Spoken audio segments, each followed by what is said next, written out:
What is your position on the Second Amendment and gun control? How would you balance the rights of law abiding citizens to bear arms with the need to protect public safety? I am a gun owner and I believe strongly in the Constitution. Are all the articles in the Constitution, and the Second Amendment talks about a well-regulated militia. So I was, as a gun owner, one of the chief co-sponsor for the background check bill. I think background checks, red flag laws, making sure that people who are going to hurt themselves or other people have limited access to guns, that we're doing things like providing safe storage. I had a bill in the legislature to provide tax credits for gun safes because they're expensive, and we want to make sure that guns are stored safely, children are protected.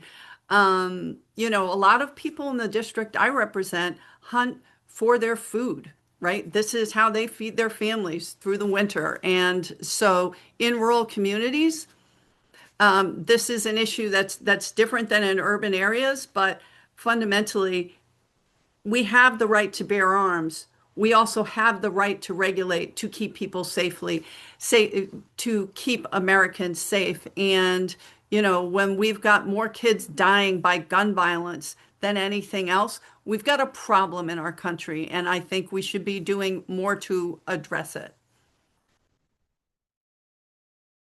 I am a gun owner.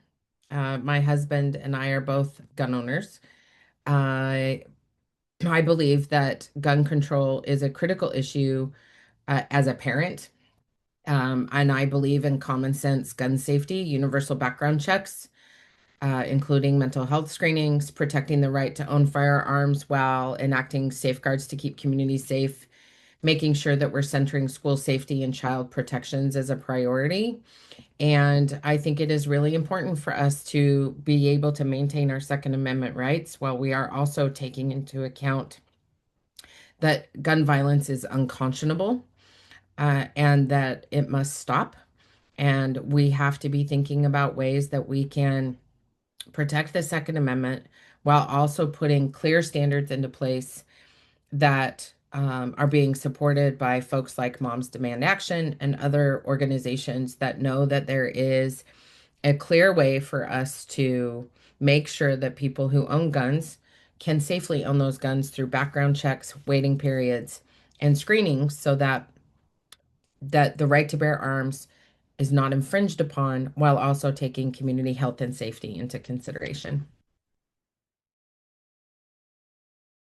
I strongly support the Second Amendment and the right of law-abiding Americans to own firearms.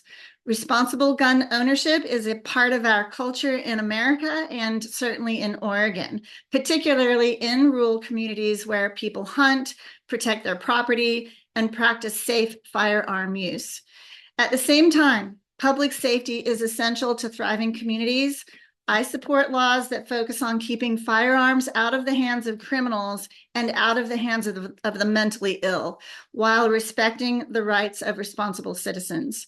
We should enforce existing laws, support responsible training and safety practices, and focus on solutions that actually reduce crime rather than penalizing law-abiding gun owners. Our U.S. Constitution protects individual rights to keep and bear arms, and any policy approach must honor that right. This is something that I covered extensively in my first run for Congress. I have absolute affirmation that we need to protect gun rights and roll back state and local restrictions using the power of the federal override. The Second Amendment protects individual rights to keep and bear arms, essential for self-defense, hunting, and heritage among rural residents. And this covers Douglas, Coos, Curry, Lane County. State laws such as Measure 114 and Senate Bill 243 impose restrictions, including permit to purchase requirements with fees, training, fingerprints, bans on magazines over 10 rounds, restrictions on certain devices. Literally last summer, potentially thousands of completely law-abiding Oregonians were made into felons overnight due to owning items that they'd purchased while they were legal. These people do not care about the law or what's fair or what's right or protecting people. So, additionally, Measure 11 establishes mandatory minimum sentences for violent crimes, but it really just punishes victims more than anything else. Because if you're a victim and you defend yourself with a basic weapon, you're the one who's getting a mandatory 8 years in jail versus your attacker who gets off with a misdemeanor violation. And that's ridiculous. We need to stop empowering criminals to take advantage of people that don't have the physical strength to fight back.